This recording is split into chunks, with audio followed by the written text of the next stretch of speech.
Then we have rules to associate membership of the Nigerian Institution of Estate Surveyors and Valuers, becoming associates through the student member route, becoming associate through the graduate or professional route, becoming associate through the senior professional route. And we also look at registration with the Estate Surveyors and Valuers Registration Board of Nigeria. After that, we look at what prospects are available for professional estate surveyors and valuers in Nigeria. And then we conclude. Now, going straight to business. Who is an estate surveyor and valuer? An estate surveyor and valuer is a person who has fulfilled the academic requirements and as well as professional requirements and has been elected as an associate of Nigerian Institution of Estate Surveyors and Valuers and licensed by Estate Surveyors and Valuers Registration Board of Nigeria to practice estate surveying and valuation in Nigeria.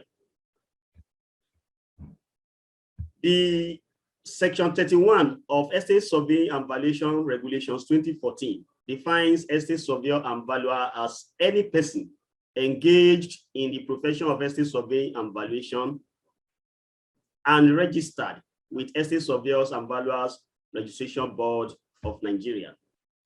The foregoing therefore establish the fact that both academic and professional requirements of the Nigerian Institution of Estate Surveyors and Valuers and Estate Surveyors and Valuers Registration Board of Nigeria must be fulfilled in order to be qualified as a professional estate surveyor and valuer.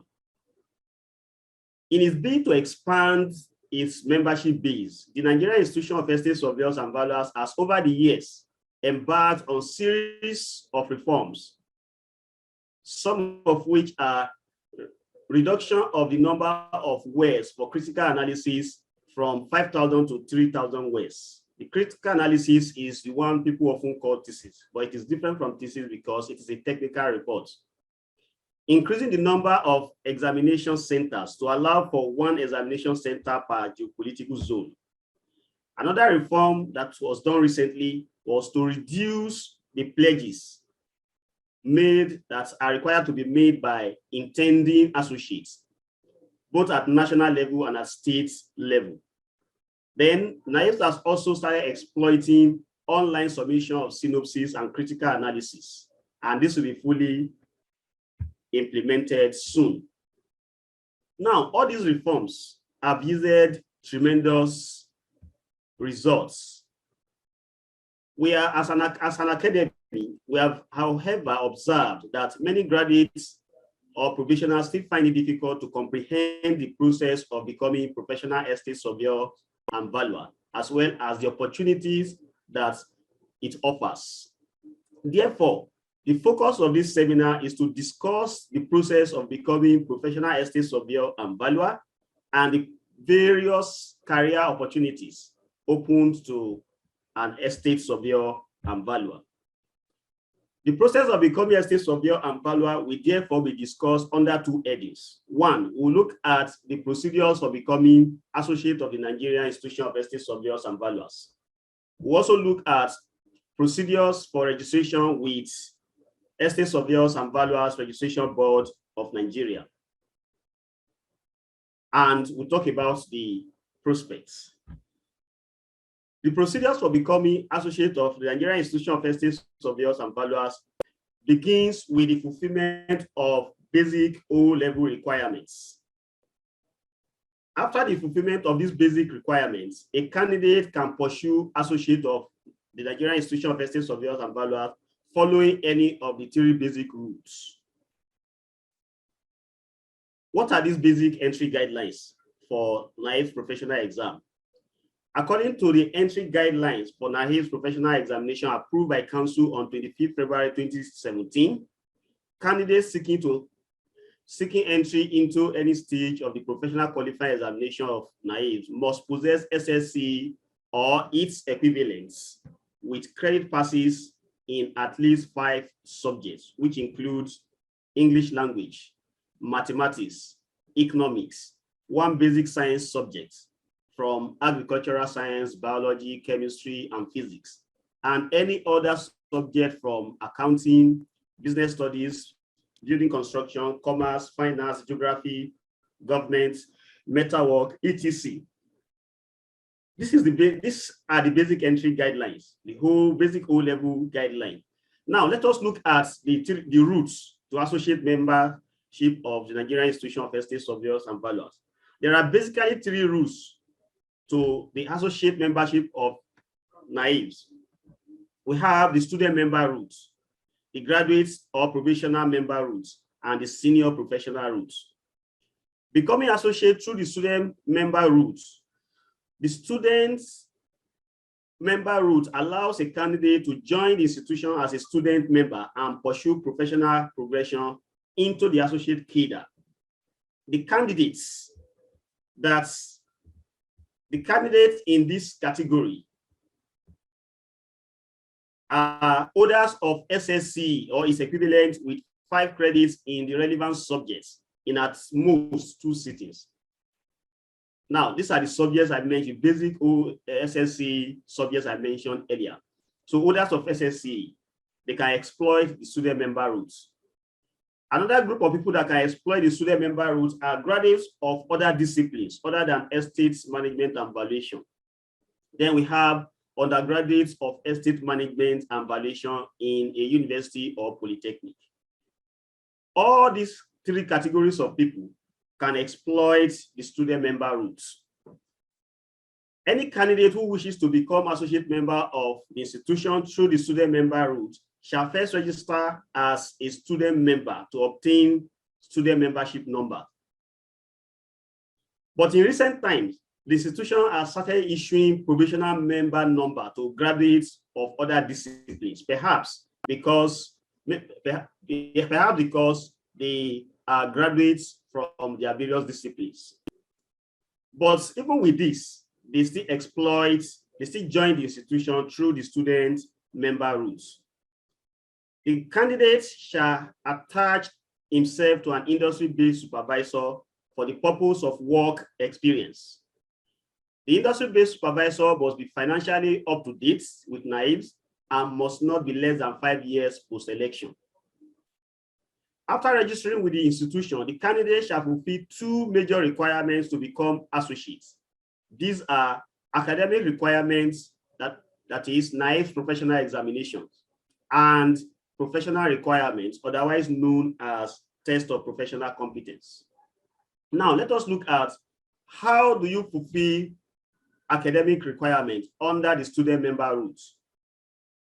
The candidate is expected to sit for and pass NAIVs professional examinations.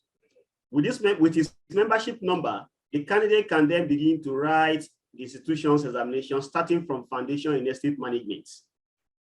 The entry guidelines approved by Council on 25th February 2017 structured NAIVs professional exam under 5 different headings. We have Foundation in Estate Management, FEM, Professional Qualifying Examination 1, PQE 1, Professional Qualifying Examination 2, PQE 2, Professional Qualifying Examination 3, with options as follows. What this means is that the Professional Qualifying Examination 3, which we call PQ 3, has 2 options. We have the option A, which is the Professional Qualifying Examination 3A, PQE 3, with 4 subjects or courses.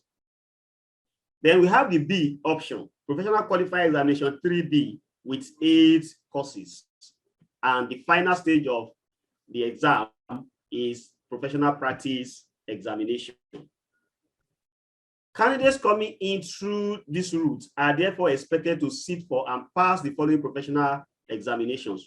1, Foundation in Estate Management, Professional Qualifying Examination 1, Professional Qualifying Examination 2, and Professional Qualifying Examination 3B. All candidates joining the institution through this route are to sit for PQE 3B, that is the 8 courses of PQ 3. And finally, they are to sit for the final exam, which is the professional practice examination. While PQE 3 and PPE can be sat for in one diet, FEM, PQ1, and PQ2 must be done in separate diets. Once the candidate passes all NAIVs professional examinations up to PPE level, he has completed the academic requirements for becoming an associate of the institution. Now, what are the requirements for test of professional competence? That is fulfilling the professional angle. At this stage, candidate is required to fulfill all requirements under test of professional competence. The main focus under this is that candidates put together everything that will make him to qualify for associate election interview. To qualify for associate election interview after fulfilling all academic requirements, a candidate is required to fulfill the following. 1, purchase logbook, diary, and analysis sheet, and record all activities for the 2 years of pupillage in them. Submit for approval a 1-page synopsis of not more than 100 words for a critical analysis on a topic drawn from the work experience already filled in the logbook and diary, after enclosing copies of relevant pages of the diary, completed synopsis form, and PPE results. The synopsis must be duly signed by candidates and his supervisor and must bear the seal of the supervisor. Approved synopsis expires after 2 years from the date of approval and can only be revalidated upon application for same, giving cogent reasons why the candidate could not complete his CA within the previous 2 years granted and upon payment of 10,000 naira. So it means there's a 2 years life for any synopsis that is approved. And after the approval, candidate is required to complete his CA within the 2 years and submit for the purpose of invitation for interview. Where this is not done, such a candidate will be required to apply for revalidation. In your revalidation letter, you must put a cogent reason why you could not complete your critical analysis within the 2 year space. And you are also required to pay 10,000 naira. The candidate supervisor must be financially up to date.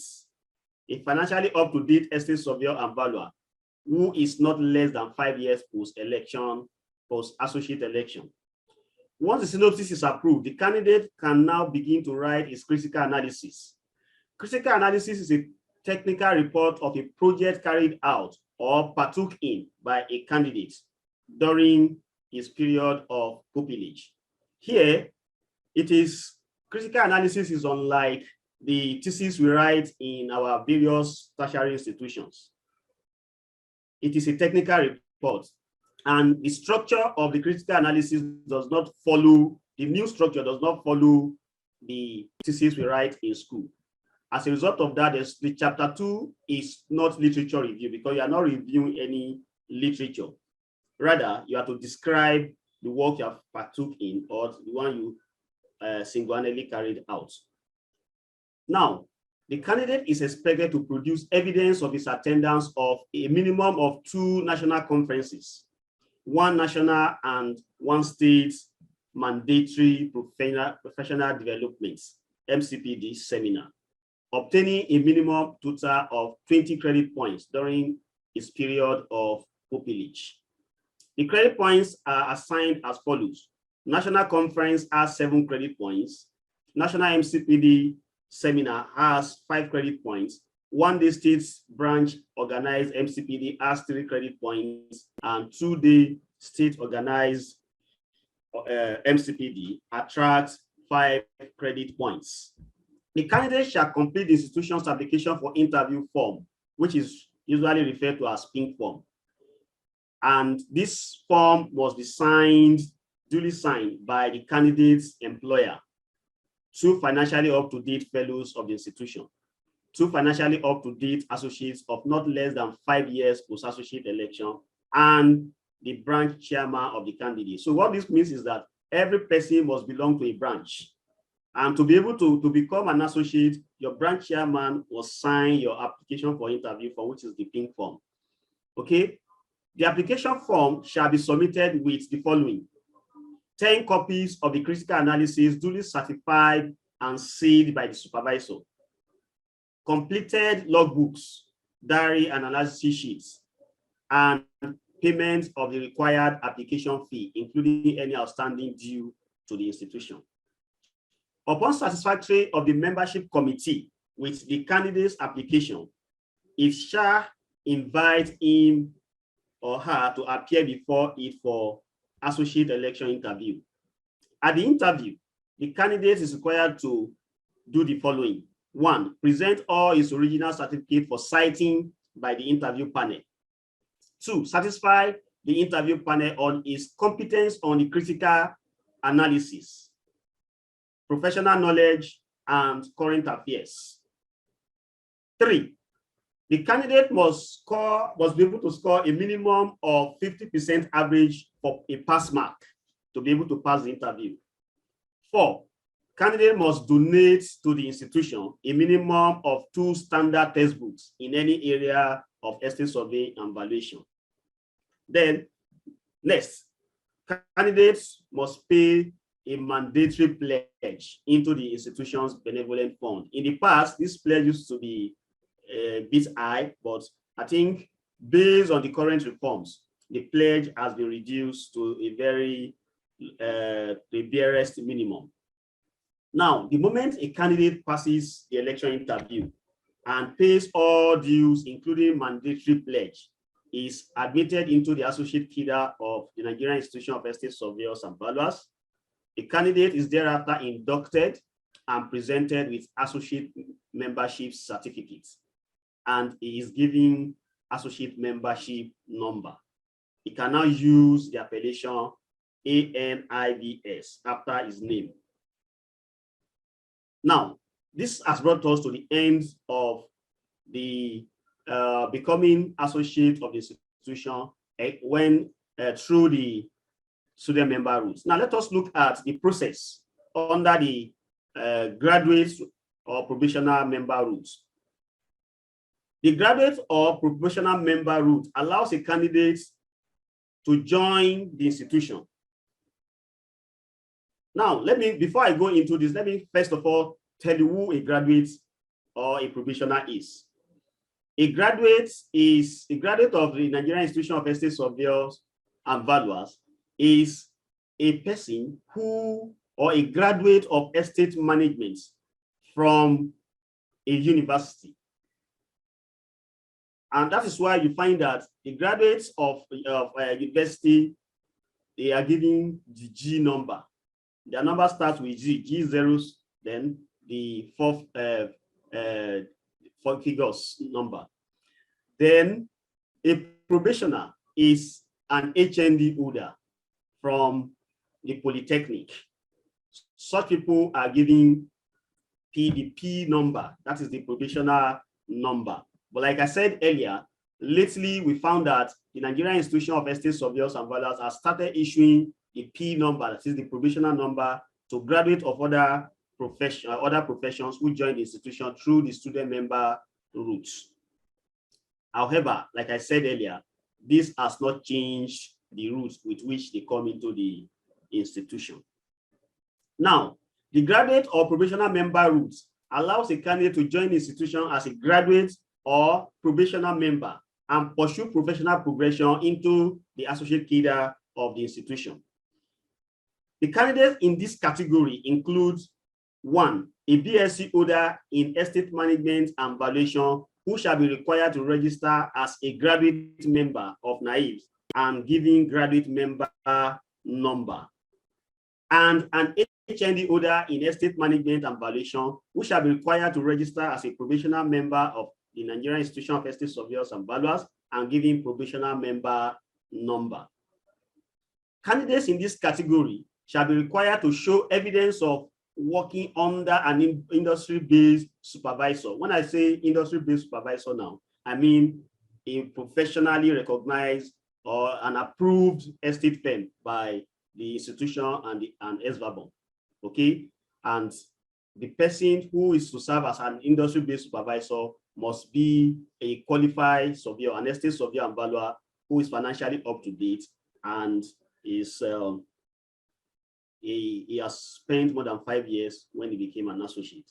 Okay, so candidates can sit for professional exam during National Youth Service. This is a new development. In the past, candidates will have to wait till after the NYSC before they sit for exam. But today, during your NYSC, so long as you have the statement, your statement of result from your tertiary institution, you can present that to the institution and you are allowed to sit for the institution's exam.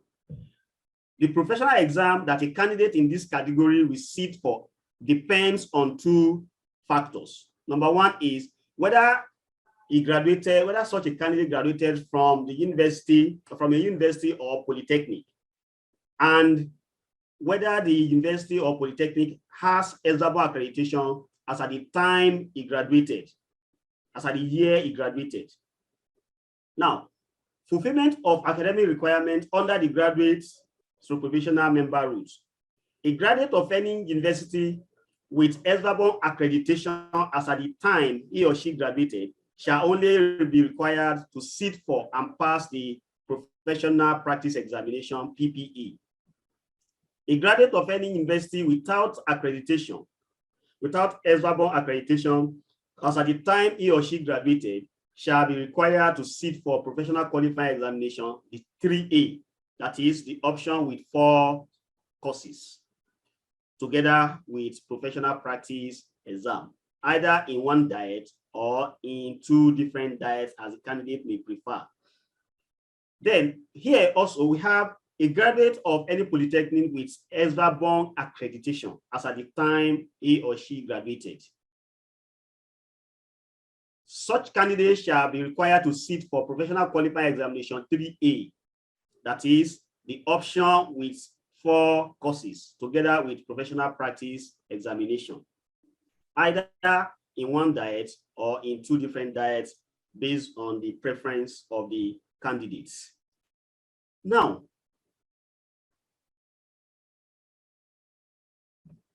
a graduate of any polytechnic without ESVA-born accreditation as at the time he or she graduated shall be required to sit for professional qualifying examination 3B, that is the option of 8 courses, and he will also be required to sit for the final exam, which is the professional practice exam, sit either in one sitting or in 2 different diets. Once the candidate passes all NIH examinations up to PPE level, he has completed the academic requirement for becoming an associate of the Nigerian Institution of Estate Surveyors and Valuers.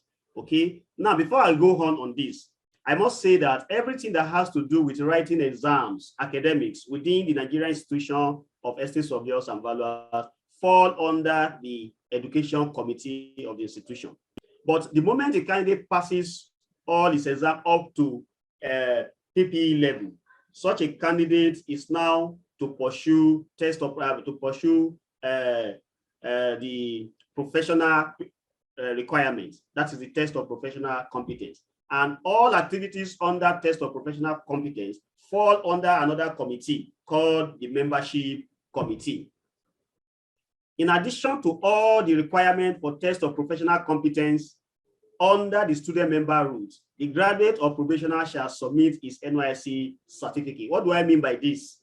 All the requirements for the under test of professional competence in the student member route are also the same for graduate or probational member route, except that the candidate under the graduate or probational member route shall submit his NYSC certificate as a proof of national service. Now, becoming associate through the senior professional routes. This route is for matured candidates who must have put in not less than 25 years in service. A candidate to be considered under this route must possess the following: 1, a degree or diploma in estate management and valuation. 2, be a member of the Royal Institution of Chartered Surveyors at an associate level for not less than 5 years. 3, must have held or is holding a management position in the real estate section of a company if in employment, or has been working in an estate surveying firm recognized by the institution. Such a candidate shall submit a detailed resume detailing qualification and experience. Okay.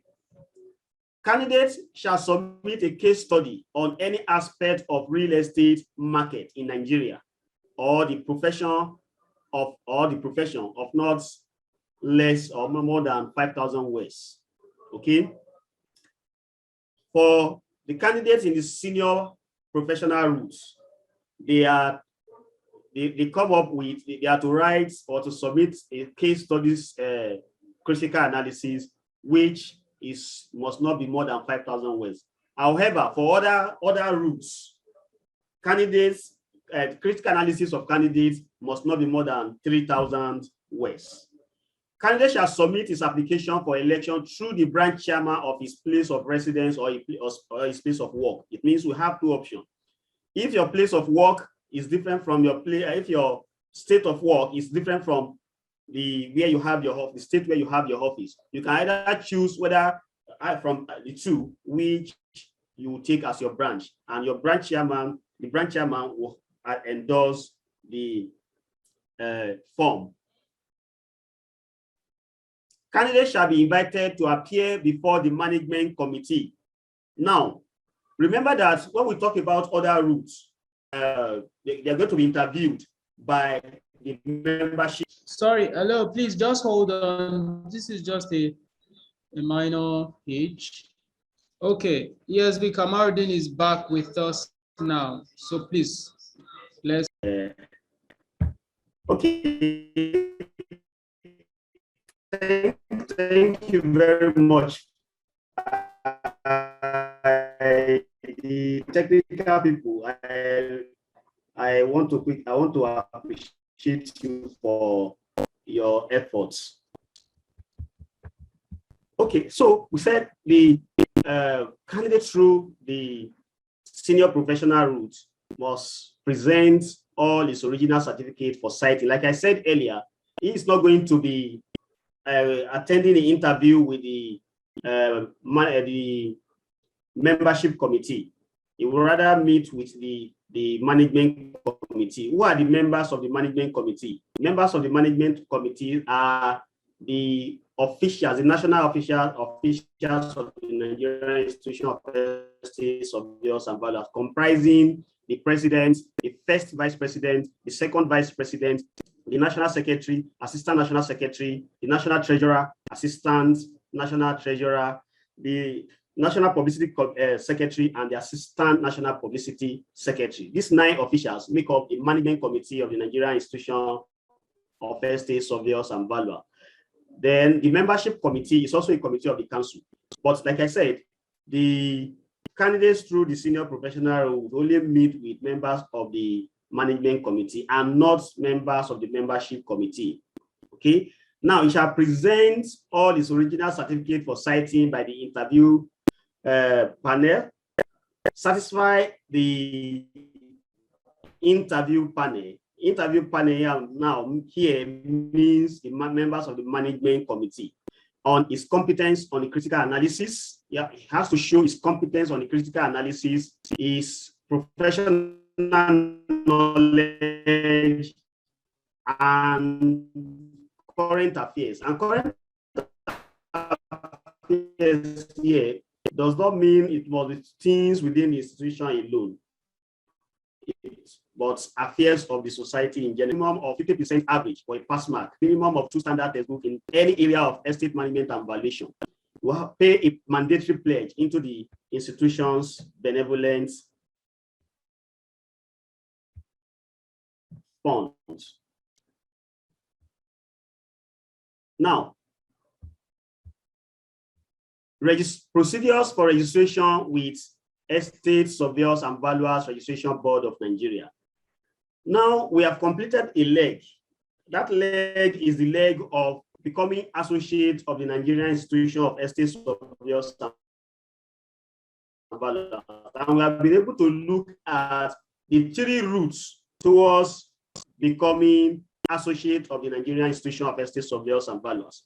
Now, let me inform you at this point that one of the main requirements, or one of the major requirements for registering with Estate Surveyors and Valuers Registration Board of Nigeria is becoming associate of the Nigerian Institution of Estate Surveyors and Valuers. So what it means here is that If you are not an associate of the Nigerian Institution of Estate Surveyors and Valuers, you cannot approach the boards for registration as a registered valuer.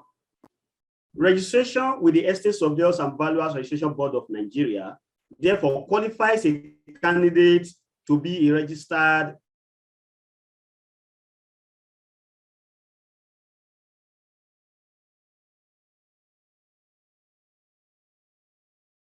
application form from the boards. Fill and submit same together with the copies of the following documents. 1, associate membership certificate of the Nigerian Institution of Estate Surveyors and Valuers. You can see that it is a prerequisite. Being associate of the Nigerian Institution of Estate Surveyors and Valuers is a prerequisite for you to register with Estate Surveyors and Valuers Registration Board of Nigeria. 2, academic certificate. What are these academic certificates? Your O-level and the degree certificates. A candidate seeking registration must also get letter of attestation or letter of recommendation from candidate's employer, your employer, the tertiary institution that the candidates attended, and 2 referees that had already been filled in the candidate's application form. Then the candidate must show evidence of 3 months post-associate qualification, associate qualification, practical training in the area or experience in the area of property or valuation generally. This letter, you obtain this letter from the firm where you work or any industry-based supervisor who is registered with Estate Surveyors and Valuers Registration Board of Nigeria and is financially up to date. Upon satisfaction of the board with the candidate's application, he is invited for registration interview. Okay. Now, the purpose of the interview is you get to the board wants to know, because the board before the board will register anybody to be a registered member or to be an estate surveyor and valuer. The board wants to satisfy itself that the person is a fit and proper person to be registered as an estate surveyor and valuer. And what makes you to be a fit and proper person is your level of academic, your level of fulfillment of the academic requirements, and what you know, what you can say about the profession, what you know, and you can say, and all other things, all other criteria set out to be met at the interview. Then the candidate is thereafter notified of his results. Immediately you finish interview, after a few weeks, the board will notify you of your results. And after this notification, you will know whether you have passed the interview. If the candidate passes the registration interview, he is inducted. He is given certificate of registration, he is given a seal, and is giving RBN or seal number. Okay, the seal number is in the seal given. Then every candidate or every registered member or registered person has registration number or seal number. And it will also be giving a customized adhesive stamp. The customized adhesive stamp is made. In the past, it used to be that rubber stamp, but now it's adhesive, customized in the name of the candidate for use in practice. It can now use the appellation RSV after its name. RSV means Registered Surveyor and Valuer. Now, prospects in professional estate surveying and valuation. Different professions offer different career opportunities to those who practice them. Professional estate surveying and valuation offers some unique opportunities to estate surveyors and valuers. The uniqueness of these opportunities is born out of the special attributes which real estate has over other kinds of assets. And these attributes help to create opportunities in real estate for real estate practitioners. There are many career opportunities for professional estate surveyors and valuers, both in public and in private sectors. Career opportunities for estate surveyors and valuers in the public sector. Now, we are going to look at career opportunities for estate surveyors and valuers in public sector under direct employment. We're also going to look at it for the public sector, career opportunities in public sector for estate surveyors and valuers from the angle of real estate entrepreneurship.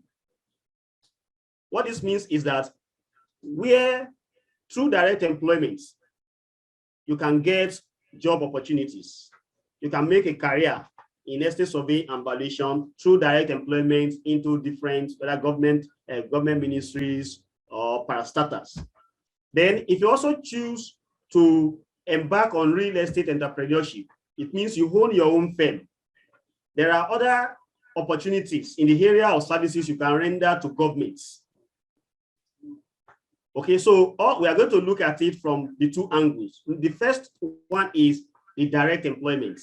Estate surveyors and valuers are employed in federal and state tertiary institutions as lecturers. This is an opportunity. The state land bureaus, like in Lagos State, we have many estate surveyors and valuers that are employed here.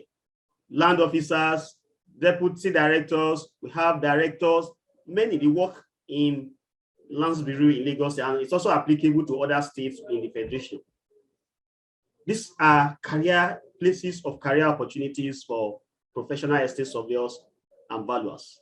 Then state government valuation office. In Lagos State, we have Lagos State Valuation Office. The Lagos State Valuation Office, 90% of those who work in the Lagos State Valuation Office are estate surveyors and valuers.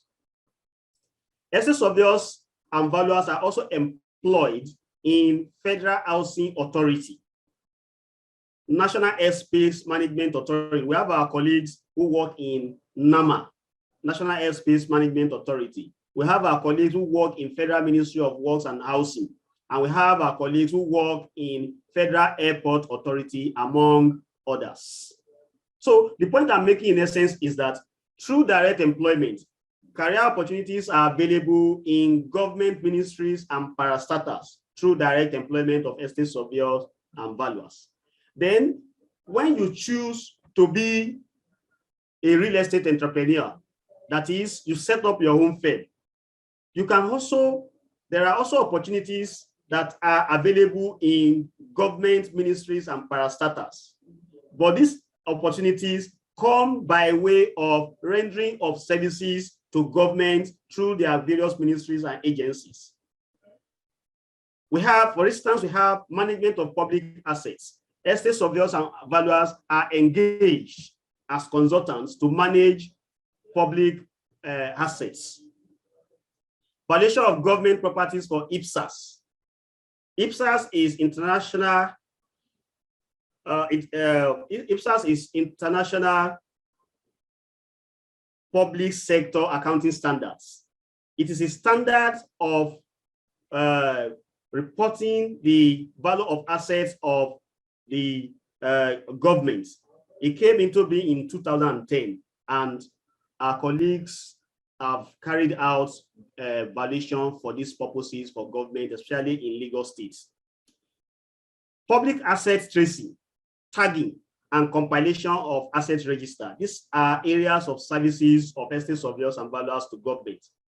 Estate surveyors and valuers also act as consultants in compensation for claimants. Under the section 28 of the Land Use Act of 1978, the state governor has the power to revoke land belonging to or property belonging to a private individual for overriding public interests. And in exercising this power, section 29 of the Land Use Act also make it mandatory for government to compensate those whose properties are acquired for overriding public interests. In order to be able to pay compensation, the government engage estate surveyors and valuers to act on their behalf to be able to pay the compensation according to the law to the claimants or to the people whose properties have been revoked. Valuation for the purpose of land use charge. In Lagos State, our colleagues have carried out violation for the purpose of land use charge several times. So which means all these areas that we have mentioned, they are service areas by estate surveyors and valuers in government parastatals or for governments. Then we have career opportunities for estate surveyors and valuers in the private sector. This is also divided into direct employment and rendering services as a real estate entrepreneur, a professional real estate entrepreneur. And under direct employment, we have oil and gas companies. Oil and gas companies employ estate surveyors and valuers to manage their leases.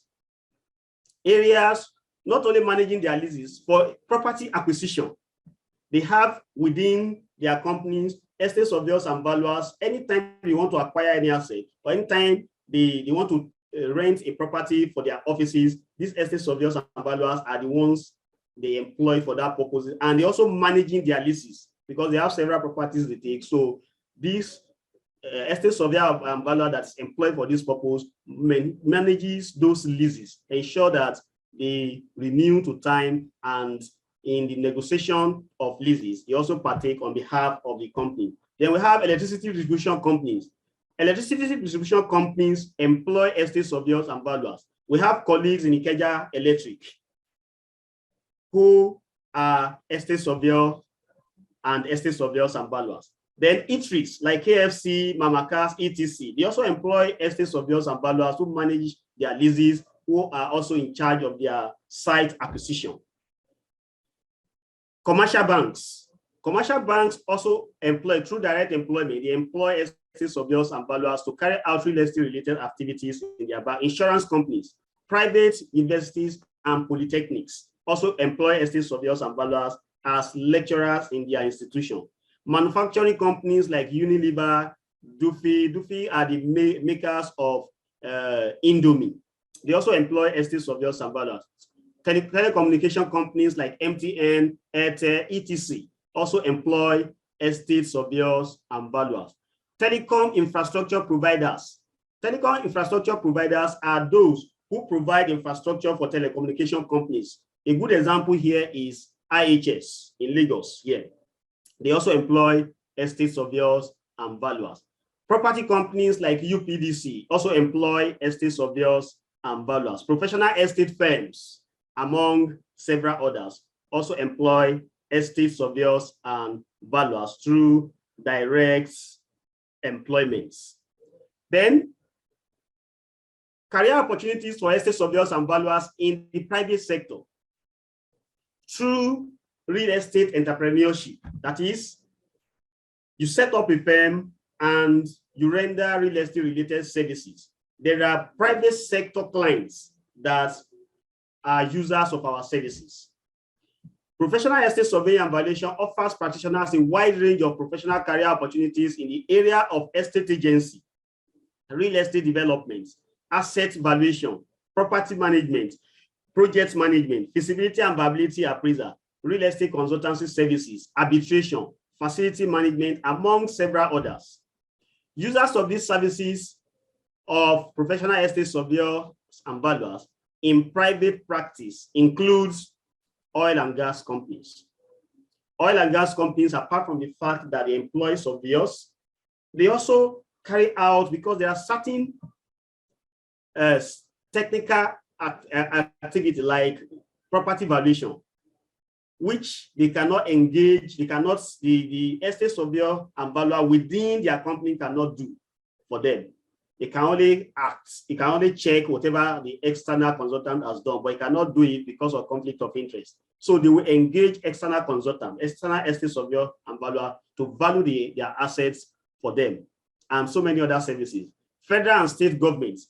Federal government, we can act as consultants to federal government or state government, either in the disposal of their assets or in the valuation of their assets. We have had so many examples of this, where federal government properties that were forfeited by citizens of the country, maybe through corrupt, who got them through corrupt practices. those properties, after being forfeited, they give to estate surveyors and valuers to manage or even to sell for the government. The same thing applies to the various state government. Then insurance companies. Insurance companies for different for the purpose of insurance, they engage estate surveyors and valuers to value the assets, either their own assets or the assets of their clients. Manufacturing companies, electricity distribution companies, eateries, all of these. We also render service, different range of services to them.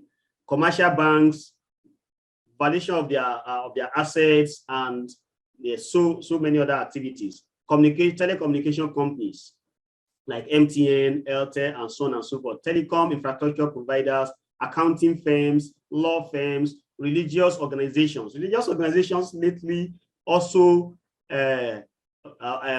use the services of estate surveyors and valuers, either to value their assets, to manage their assets, or to render other advisory services. The aviation companies also use the services of estate surveyors and valuers.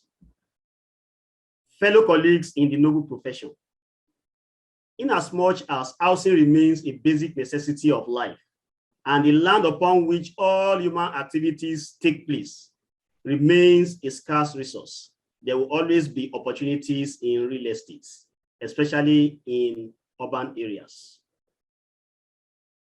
I therefore urge you to be proactive in exploiting any of these routes to associate membership of the Nigerian Institution of Estate Surveyors and Valuers that is applicable to you, as this will not only be beneficial to you, but also our dear institution, by increasing the number of professional estate surveyors and valuers and reduce quackery in our profession. I thank you for listening. All right, a round of applause for ESV Kamaruddin, please, everybody. All right, I know we have quite a number of questions that I can see here, so I'll just go straight to the question. I will take, at the moment, I have a total of 5 questions, so I want us to address that. So I'll take question 1 and 2. It says, I have completed my NYSC year, my NYSC service year, which was in 2020, and I worked in a certified real estate company. Now, the question is, can I still add this 1 year NYSC year as a part of my 2 years mandatory working experience for the logbook? That's the first question. The second question says, hello, sir, please, does the 3,000 words for the thesis include the table of contents and other preamble? So please, sir, can you just answer those questions, please?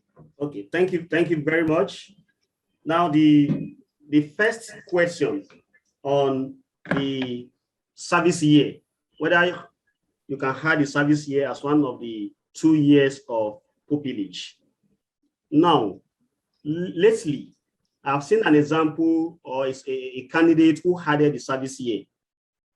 I don't know, but because in the past, what the institution used to say is that the 2 years must start after your service year. But that was when exams are not allowed to be written during service year. Okay, because I've seen a particular example of a candidate who served in estate firm, and counted the service year as one of the 2 years of pupillage, and today is an estate surveyor and valuer. So to answer that question, if your service year, if you work in an estate firm where that has, even if it's a property company, so long as that property company has a qualified estate surveyor and valuer who you can say, tell the institution that he served as your industry-based supervisor as at that year, or that's your service year, then that year can be used as one of the 2 years. However, if you served in another office different from estate surveying and valuation, that year cannot be added, because the main purpose of the 2 years pupillage is for you to be able to show that you work for the 2 years, you work in an estate firm or real estate company under an industry-based supervisor.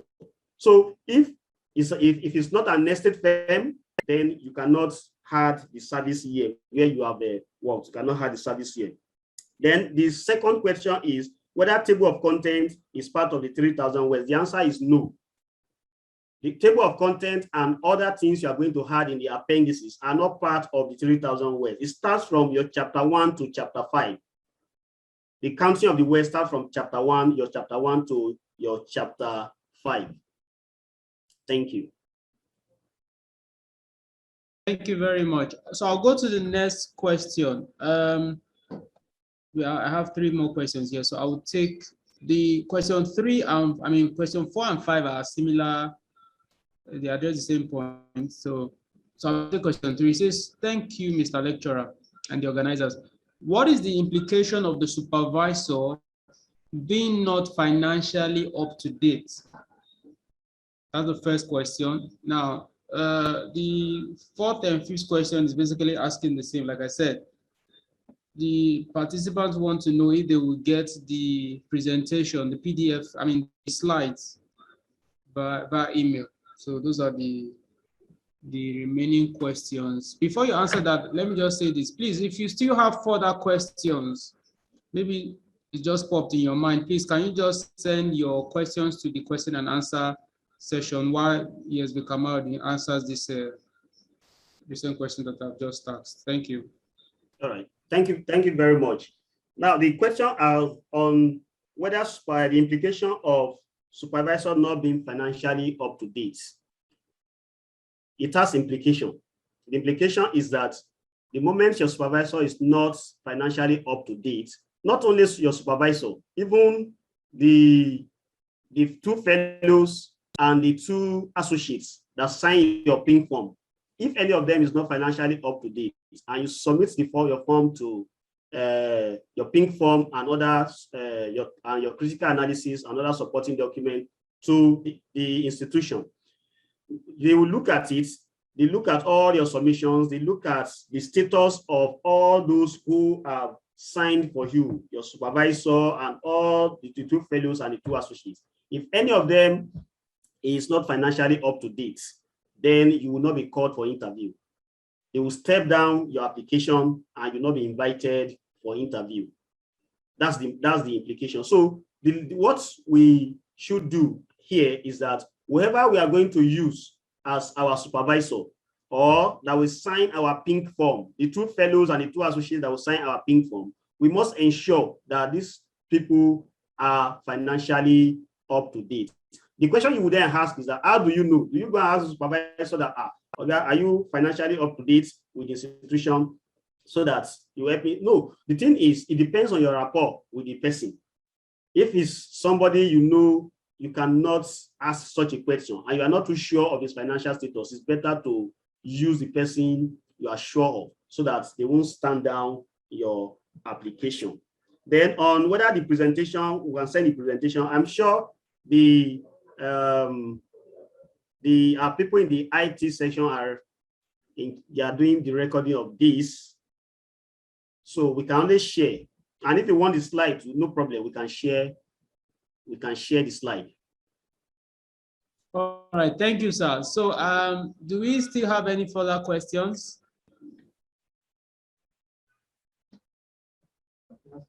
Okay, it appears there are no further questions. So with that, we have come to the end of this webinar. A round of applause for yourselves. You have joined, for those of us who have joined from the beginning to the end, I want to appreciate you all. For those of you who have also joined as we were having the webinar, I want to appreciate you all. So I want to give the president of National Estate Management Students Association an opportunity to just say something about today's webinar. So Mr. President, you'll be added as a panelist to this webinar. We'd like you to share your thoughts about this training. So we want to hear from you. And you can address your entire team. Mr. President, you've just been added, so you can unmute your audio so we can hear you. Okay, good evening. Good evening to the lecturer. Good evening to everyone at Wales Academy. Good evening to all the participants of this. I just want to, I didn't actually join from the beginning, but I think I joined earlier than most. I just want to say thank you to you people for this opportunity. At least it has really enlightened me on, because the process of becoming an estate surveyor that I had was quite different from what I have heard today. And I'm sure it has enlightened others as well.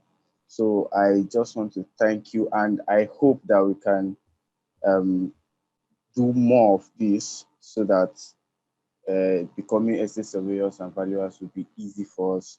So I just want to say thank you, and I really enjoyed it. The lecture was smooth, it was okay. And I want to say thank you for working with us to bring this. Thank you. All right, thank you, Mr. President. I assure you that just look out for our space. We will have subsequent trainings that will be beneficial to you and your team as the months go by. Thank you once again, ESV Kamal, for the session. We really appreciate your time. So from me, Oluwafemi Sanusi, I want to say thank you very much on behalf of Reals Academy. Goodbye, everybody.